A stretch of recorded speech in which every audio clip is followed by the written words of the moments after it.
من صام رمضان ایمانا واحتسابا غفر له ما تقدم من ذنبه ومن قام رمضان ایمانا واحتسابا غفر له ما تقدم من ذنبه. تو سیام اور قیام جو ہے ان دونوں کا حق ادا ہو جاتا ہے.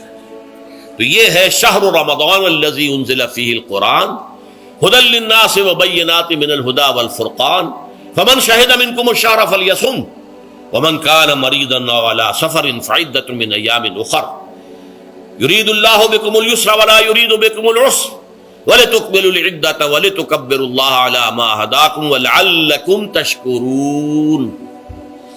اب جو آخری لفظ ہے لعلکم تشکرون، اب اس کی وضاحت سمجھیے. اور رمضان کے یہ دو پروگرام جب پیرلل ہو جائیں گے، جب دونوں کی پابندی کی جائے گی تو اس کا حاصل کیا ہے؟ اس بات کو سمجھنے کے لیے سب سے پہلے آپ اس کو سمجھیے کہ جسے ہم خود ہی کہہ رہے تھے، جسے ہم سیلف کہہ رہے تھے، اپنی انا کو مضبوط کرنا، سیلف کنٹرول، ایگو جو ہے وہ پوری طرح قابو یافتہ ہو ایڈ اور لیبیڈو پر، اصل میں اس سے مراد کیا ہے؟ اس پر میں نے تفصیل سے بحث کی ہے عظمت صوم نامی اپنے کتابچے میں. ویسے یہ ہے کہ وہ مشکل ہے، ذرا فلسفیانہ اس کا انداز ہے، لیکن یہ ہے کہ وہی باتیں آسان الفاظ میں جو دوسرا کتابچہ ہے عظمت سیام و قیام رمضان مبارک، وہ آسان ہے. اگرچہ یہ دونوں بہت ہی محدود تعداد میں ہمارے پاس ہیں، لیکن یہ کہ میں نے ذکر کر دیا، جو حضرات لینا چاہیں وہ لے لیں. لیکن یہ ہے کہ اس میں اصل پس منظر کیا ہے. دیکھیے ہمارا جو وجود ہے انسان کا، یہ کمپوزٹ ہے، مرکب ہے. ہمارے دو وجود ہیں جو جوڑ دیے گئے. کیسے جوڑ دیے گئے ہم نہیں جانتے، لیکن ہے دو وجود. ایک وجود حیوانی ہے، میں نے عرض کیا تھا پہلے ہی، ہر انسان ایک حیوان بھی ہے مکمل، سارے حیوانی تقاضے ہمارے اندر بھی ہیں. لیکن حیوان اور انسان میں بنیادی فرق یہ ہے کہ انسان کا جو اصل وجود ہے وہ روحانی ہے. اس روحانی وجود کی وجہ سے انسان کا وہ مقام ہوا کہ تمام فرشتوں کو اس کو سجدہ کرنے کا حکم دیا گیا. فَإِذَا سَوَّيْتُهُ وَنَفَخْتُ فِيهِ مِن رُوحِي فَقَعُوا لَهُ سَاجِدِينَ. فرشتوں سے کہہ دیا گیا تھا کہ میں ایک بشر پیدا کرنے والا ہوں مٹی سے. جب میں اسے پیدا کر لوں اور اس کی ناک پلک سنوار دوں، دو پلک درست کر دوں، تو پھر اس کے سامنے اور اس میں اپنی روح میں سے پھونک دوں تو گر پڑنا اس کے سامنے سجدے. حیوان انسان اور انسان روحانی یہ دونوں مل کر اب آدم بنے ہیں. نمبر دو، اس حیوان انسان کا وجود زمین سے ہے، مٹی سے پیدا کی، مٹی سے، گارے سے، تین لازب سے، چپچپانے والے گارے سے، وہ جس میں کہ بدبو پیدا ہو جائے، یہ ساری باتیں کہی گئی ہیں. اور سائنس بھی کہتی ہے مٹی سے پیدا ہوئے. کیسے پیدا ہوئے اس میں اختلاف ہے، لیکن یہ کہ ہے مٹی ہماری اوریجن، قرآن بھی کہتا ہے اور سائنس بھی کہتی ہے. اور ہمارے وجود کو جب وہ تھک جائے، مزمحل ہو جائے، اس کی انرجی کم ہو جائے، تو اس کے لیے جو غذا ہے، جو تقویت ہے، وہ بھی ساری زمین سے آ رہی ہے. آپ نے پھل کھائے، آپ نے گندم کھائی، آپ نے چاول کہاں سے آ رہے؟ اچھا بکری کا گوشت کھایا تو بکری کا گوشت کس چیز سے بنا ہے؟ اس نے گھاس کھائی ہے، اس نے پتے کھائے ہیں، وہیں سے تو بنا ہے نا. الٹیمیٹ سورس آپ کے وجود حیوانی کے لیے جو آ رہی ہے وہ زمین ہے. وجود روحانی کو بھی تقویت کی ضرورت ہے، وہ بھی مزمحل ہوتی ہے، کمزور ہو جاتی ہے. خاص طور پر جبکہ وجود حیوانی کا اس پر غلبہ ہو جائے تب تو یوں سمجھیے کہ وہ بالکل بے ہوش ہو کر موت کے قریب پہنچ جاتی ہے. اس کی تقویت، اس کی غذا وہیں سے آئی ہے جہاں سے روح آئی ہے. وہ کلام ربانی ہے، روح ربانی. نفخت فیہ من روحی، من روحی، من روحی، میں پھونک دوں اس میں اپنی روح میں سے. روح کا تعلق ذات باری تعالیٰ کے ساتھ ہے.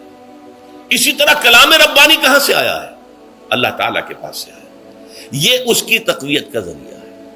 اب عام حالات میں کیا ہوتا ہے؟ ہمارا یہ وجود حیوانی چھایا ہوا ہے ہمارے وجود کے اوپر. بیچاری روح جو ہے دبی رہتی ہے، پسی رہتی ہے. اگر خدا نے خواستہ ہم گناہ گار بھی ہیں، گناہ پر گناہ کا ارتکاب کر رہے ہیں، تو وہ روح جو ہے وہ قلب کے آئینے شیشے کے اندر ہے. فیہا مصباح، المصباح فی زجاجہ، الزجاجہ کانہا کوکب دری. قلب جو ہے ایک شیشے کے مانند ہے جس کے اندر روح کا چراغ جل رہا ہے. اب اگر یہ اوپر جو شیشہ ہے اس پر دھواں آ گیا لالٹین کی چمنی پر دھواں آ گیا تو اب روشنی باہر تو نہیں آئے گی. اگر انسان گناہ کرتا ہے تو قلب پر رین زنگ آ جاتا ہے، یا حضور نے فرمایا ایک داغ لگ جاتا ہے، اور گناہ کرتا ہے اور داغ لگتا ہے، اور گناہ کرتا ہے اور داغ، یہاں تک کہ بالآخر پورا قلب سیاہ ہو جاتا ہے. اب وہ روح اندر بند ہو گئی، وہ دفن ہو گئی. اس کے لیے اب ضروری ہے کہ اب ایک پروگرام ایسا دیا جائے جو ریورس ہو جائے. دن میں روزہ رکھواؤ تاکہ وہ جو اینیمل انسٹنکٹس ہے وہ دبے. تو جب یہ وزن جو ہے اس کے اوپر کم ہوگا تو کچھ سائی آف ریلیف اسے ملے گی. جیسے بے ہوش آدمی پڑا ہے، اسے کوئی ہلکا سا ہوش آ رہا ہے، آپ نے پانی کے کچھ چھینٹے دیے، اس کے بعد آپ نے رات کو کھڑے ہو کر قرآن کے انوار کو اتارا، بارش برس رہی ہے روح انسانی کے اوپر، قلب روحانی، قلب انسانی کے اوپر، جس میں کہ وہ روح جو ہے وہ دفن ہے، وہ زندہ ہوگی اثر نو، ہوش میں آئے گی. اور ہوش میں آئے گی تو دو کام ہوں گے.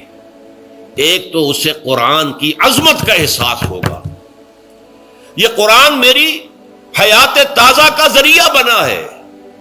میں دب گئی تھی، میں پس گئی تھی، میں بے ہوش تھی، میں نیم مردہ تھی. اس قرآن کی بارش نے، یہ ترشح جو ہوا ہے مجھ پر، اس نے مجھے حیات تازہ عطا فرمائی. یہ جو قدر کا احساس ہوگا قرآن کا، لعلکم تشکرون، تاکہ تم قرآن کی عظمت سے واقف ہو. ایک انسان بھوک کی وجہ سے اس کا شوگر لیول اتنا گر گیا کہ بے ہوش پڑا ہوا. اب ظاہر بات ہے کہ آپ اسے کچھ پانی کے چھینٹے دیں گے تو کچھ ہوش میں آئے گا، پھر غذا دیں گے تو اب وہ پوری توانائی پر آئے گا، تو معلوم ہوگا اسے اس غذا کی کیا قدر و قیمت ہے. اگر آپ کو بھوک ہی نہیں لگتی تو غذا بے معنی ہے. پیاس ہی نہ لگے تو آپ کو کیا معلوم کہ اس پانی کے اندر کتنی بڑی عظمت ہے، یہ میرے لیے کتنا بڑا انعام و احسان ہے اللہ کا. وہ تو پیاس پر جان پر بنی ہوئی ہو، اور پیاس اس وقت آپ کو ایک گھونٹ پانی کوئی دے دے تو آپ کو معلوم ہوگا دنیا و مافیا سے بڑھ کر ہے یہ ایک گھونٹ پانی جو مجھے ملا ہے. اسی طرح جب روح دبی ہوئی تھی حیوانی وجود کے بوجھ تلے، جبکہ وہ نیم خوابیدہ یا نیم بے ہوش یا بالکل بے ہوش تھی، وہ دن میں تو روزہ رکھ کر اس پر سے حیوانی وجود کا وزن کم کیا گیا، اسے ایک ریلیف ملی. رات کو قرآن مجید کے انوار و برکات اس میں جذب کیے گئے تو اس کو پوری توانائی حاصل ہوئی. اس پوری توانائی کا پہلا نتیجہ تشکر، قرآن کا شکر. الحمدللہ الذی انزل علی عبدہ الکتاب ولم یجعل لہ عوجا. پھر وہ قلب کی گہرائیوں سے نکلے گا. سارا شکر اس اللہ کے لیے جس نے اپنے بندے پر صلی اللہ علیہ وسلم کتاب نازل کی اور اس میں کوئی کجی نہیں رکھی، کسی طرح کی ایش پیچ نہیں. یا تبارک الذی نزل الفرقان علی عبدہ لیکون للعالمین نصیرا. بڑی بابرکت ہے وہ ذات جس نے اپنے بندے پر فرقان نازل فرمایا تاکہ وہ تمام جہان والوں کے لیے نذیر اور خبردار کرنے والا بن جائے. یہ قرآن کی عظمت کا احساس. اور ظاہر بات ہے جس قدر کسی نعمت کی قدر و قیمت کا احساس ہوگا اسی قدر تو آپ شکر ادا کریں گے. اگر آپ نے کسی بچے کے ہاتھ پر ہیرا رکھ دیا، اسے کیا پتا یہ ہیرا کس بلا کا نام ہوتا ہے، وہ سمجھے گا کانچ کا ٹکڑا ہے. لیکن اگر کوئی واقعتاً کو جوہر شناس ہو، جوہری ہو، اس کو آپ ہیرا دیں گے تو اسے معلوم ہے کہ مجھے کیا چیز دی گئی ہے. اس کے اندر جو شکر پیدا ہوگا وہ اس بچے کے اندر تو نہیں پیدا ہو سکتا جسے معلوم ہی نہیں. تو قرآن مجید کی اصل عظمت سے انسان واقف کب ہوگا؟ جبکہ اس کے ذریعے سے اس کی روح کو ایک حیات تازہ مل جائے اور اس طرح وہ پروگرام ریورس ہو جائے جو عام طور پر چل رہا تھا. ساری توجہ اپنے جسم پر، اس کے تقاضوں پر. جسم میں تھوڑی سی پھنسی نکل آئی ہے، بھاگ رہے دوڑ رہے ہیں اس کے علاج کے لیے. کوئی اور مرض لاحق ہو گیا، بھاگ رہے ہیں دوڑ رہے ہیں اس کے علاج کے لیے، بڑی بڑی فیسیں بھی دے رہے ہیں. ساری جسم کی پرواہ ہے. روزانہ نہا رہے ہیں اور اچھے سے اچھا صابن لا کر نہا رہے ہیں، وہ جسم کی پرواہ ہے نا، اس کی دیکھ بھال ہے. روح کی طرف توجہ ہی نہیں. یہ ہے وہ بات جو کہی گئی ہے سورہ حشر میں اور جسے علامہ اقبال نے پھر اپنے فلسفہ خودی کی اساس اور سورس قرار دیا ہے. وَلَا تَكُونُوا كَالَّذِينَ نَسُوا اللَّهَ فَأَنسَاهُمْ أَنفُسَهُمْ أُولَٰئِكَ هُمُ الْفَاسِقُونَ. دیکھو اے مسلمانوں، ان لوگوں کے مانند نہ ہو جانا جنہوں نے اللہ کو بھلا دیا تو اللہ نے انہیں اپنے آپ سے غافل کر دیا، اور یہی لوگ فاسق و فاجر ہیں. یہ سوال پیدا ہوتا ہے کہ انسان اپنے آپ سے کہاں غافل ہوتا ہے؟ کیا اپنے وجود حیوانی سے غافل ہوتا ہے؟ کیا بھوک لگتی ہے تو ادھر ادھر منہ نہیں مارتا؟ غذا کو حاصل کرنے کے لیے کوشش نہیں کرتا؟ پیاس لگتی ہے تو کیا پانی یا کوئی اور مشروب تلاش نہیں کرتا؟ کوئی بیماری لاحق ہوتی ہے تو کیا اس کے علاج کی طرف توجہ نہیں کرتا؟ اسے آرام کی حاجت ہوتی ہے تو آرام نہیں لیتا؟ اپنے اس وجود سے تو غافل نہیں. کون سے وجود سے غافل ہوا ہے؟ وہ روحانی وجود سے غافل ہے. بھول گیا کہ میرے اندر روحانی وجود بھی ہے اور اس کا تعلق ذات باری تعالیٰ کے ساتھ ہے.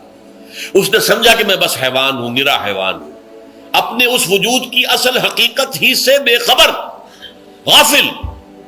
چنانچہ آج کے دور کا سب سے بڑا المیہ کیا ہے؟ ڈاروین کے نظریے کے جو اثرات پیدا ہوئے ہماری معاشرت پر، ہماری سوچ پر، ہمارے فکر پر، ہمارے فلسفے پر، ہماری سوشولوجی پر، وہ کیا ہے کہ ہم بھی نرے حیوان ہیں. اللہ اللہ خیر سلام. یہ سب سے بڑی محرومی ہے اس دور کی کہ انسان اپنے اصل شرف سے خود ہی مستعفی ہو گیا. ہمارا کوئی وجود ہے ہی نہیں روحانی وغیرہ. روح کسے کہتے ہیں ہم نہیں جانتے، بس یہ جسم ہے. ہم اللہ کو نہیں جانتے کون ہے کون نہیں ہے. ہوگا ہم تو اس کائنات کو جانتے ہیں. ہم روح سے واقف نہیں، ہم تو اپنے جسم کو واقف. آخرت واخرت سے ہمیں کچھ پتہ نہیں، شاید ہو شاید نہ ہو، کچھ پتہ نہیں، لیکن یہ زندگی تو ہے، اسے ہم جانتے ہیں. یہ ہے آج کے انسان کا سب سے بڑا المیہ. اور یہ ہے ماس اسکیل کے اوپر ارتداد، ذہنی طور پر مرتد ہو چکے ہیں انسانوں کی عظیم اکثریت مرتد ہو چکی ہے. یہ ہے در حقیقت کہ روزہ جو ہے اس پروگرام کو آ کر ریورس کرتا ہے. دن میں کھانے پینے، جنسی تقاضے پر پابندی، وہ وجود حیوانی کا وزن کچھ کم ہے. روح جو دبی ہوئی تھی یا سسک رہی تھی یا بے ہوش تھی یا نیند مردہ تھی، اسے کچھ ریلیف ملا. اب اس کے اوپر قرآن مجید کے تیرے ضمیر پہ جب تک نہ ہو نزول کتاب، گرہ کشاہ نہ رازی نہ صاحب کشاف، ہمارے دلوں کے اوپر بارش ہو رہی ہو انوار قرآنی کی. وہ ظاہر بات ہے کہ بغیر سمجھے تو نہیں ہوگی بارش. وہ تو آپ کچھ سمجھ رہے ہوں گے تو بارش ہوگی، ورنہ تو یہ ہے کہ ٹھیک ہے میں پہلے بھی عرض کر چکا ہوں آپ کو ثواب تو ملے گا، لیکن یہ ہے کہ وہ اصل مقصد قرآن کی عظمت کا قلب کی گہرائیوں سے اعتراف جو ہے، اور اس پر اللہ کا شکر تو ادا ہوگا. لعلکم تشکرون، جبکہ قرآن مجید جو ہے آپ کے قلب کے اوپر نازل، اس کا مفہوم نازل. اچھا، اس کا دوسرا نتیجہ کیا نکلتا ہے؟ جب وہ روح جو ہے وہ ہوش میں آئے گی، اس کو حیات تازہ مل گئی، وہ اپنے اصل مرکز اور منبع اور سرچشمہ کی طرف جو ہے متوجہ ہوگی. عربی زبان کا ایک مقولہ ہے، کل شیء یرجع الی اصلہ، ہر شے اپنی اصل جڑ کی طرف جو ہے لوٹتی ہے. ہمارا وجود حیوانی زمین سے زمینی کی طرف لوٹتا ہے، یعنی مرنے کے بعد زمینی میں چلا جائے گا. اور نمبر 2، دنیا میں بھی زمینی خواہشات، زمینی تمنائیں، آرزویں وہ ہیں. ولکنہ اخلد الی الارض، جیسے کہ سورہ وہ کہا گیا ہے بلعام بن باعورہ کے بارے میں سورہ اعراف میں، وہ تو زمین ہی کی طرف دھنستا چلا گیا. ہماری روح کا منبع اور سرچشمہ ذات باری تعالیٰ ہے، وہ امر رب ہے، لہذا فوراً انسان اپنے رب کی طرف متوجہ ہوتا ہے. یہ اللہ کی طرف متوجہ ہو جانا اور پھر اس سے ہم کلام ہونا اور اس سے دعا کرنا، یہ ہے روزے کا اصل مقصد. جب سیام اور قیام رمضان مبارک کا دوہرا پروگرام ہوگا تو روح انسانی یا انسان کا حیوانی وجود اپنے مرکز کی طرف مائل پرواز تھا. حسن، اس کو کہہ لیجئے اپنے مرکز کی طرف مائل پرواز ہے. روح ہر شے اپنی اصل کی طرف لوٹتی ہے، لہذا یہ اللہ کی طرف متوجہ ہوگی. یہ اللہ تعالیٰ کی طرف متوجہ ہونے کا معاملہ دنیا میں رہا ہے کہ لوگ کہیں جنگلوں میں جا کر تپسیائیں کر کے، غاروں میں بیٹھ کے، بڑی بڑی ریاضتیں کر کے کیا چاہتے تھے؟ مجھ کو ہے تیری جستجو، مجھ کو تیری تلاش ہے. خالق میرے کہاں ہے تو، مجھ کو تیری تلاش ہے. میں نے یہ نظم جو ہے تقریباً 6 سال جو ہے ہر روز صبح، ہمارا جو ہائی اسکول تھا اس میں جو صبح پریئر ہوتی تھی، لوگ سب جمع ہوتے تھے، پورا اسکول جو ہے اس کے ہمارے طلباء، تو یہ نظم جو ہے پڑھی جاتی تھی. مجھ کو ہے تیری جستجو، مجھ کو تیری تلاش ہے. خالق میرے کہاں ہے تو، مجھ کو تیری تلاش ہے. روح انسانی چاہتی ہے اللہ کا تقرب، اللہ کے قریب ہونا، اللہ سے رشتہ استوار کرنا. یہ وجود حیوانی حائل ہے اس کے راستے میں. یہ حیات دنیاوی اس کے لیے پنجرا بن گئی ہے. اس روح کے لیے یہ ایک در حقیقت ایک قید خانہ ہے. جیسے کہ حضور نے فرمایا کہ دنیا سجن المومن و جنت الکافر، مومن کے حق میں یہ دنیا قید خانہ ہے، اس کی روح جو ہے یہاں آ کر اس جسد حیوانی کے اندر جو ہے وہ دفن ہو گئی ہے، قید خانہ ہے، اس پنجرے میں بند ہو گئی ہے۔